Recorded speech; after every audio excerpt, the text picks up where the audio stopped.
Mahigit 1,000 benepisyaryo ng Expanded Pambansang Pabahay para sa Pilipino o Expanded 4PH program ang tumanggap ng kani-kanilang Transfer Certificate of Title o TCT.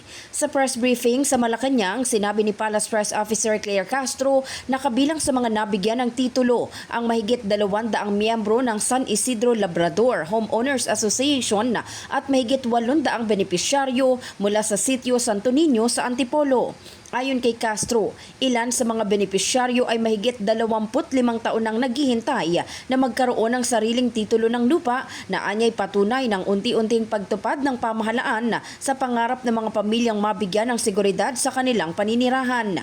Sinabi rin ni Castro na patuloy na ipinatutupad ng Department of Human Settlements and Urban Development ang Expanded 4PH program upang mapabilis ang pamamahagi ng mga titulo at iba pang programa sa pabahay. Dagdag pa niya, layunin ng programa na mabigyan ng mas maraming Pilipino ng legal na pagmamay-ari ng lupa at mas maayos na pagkakataong makapagsimula ng panibagong buhay sa sarili nilang komunidad.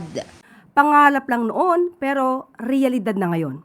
Ganito maisalarawan ang magandang bunga ng Expanded 4PH program ni Pangulong Ferdinand R. Marcos Jr. para sa mga naging benepisyaryo nito. Disenteng tahanan at pamumuhay na may dignidad para sa lahat. Ito ang layunin ng programang Pabahay ni Pangulong Marcos Jr. para sa mga Pilipinong patuloy na nagsisikap at nangangarap.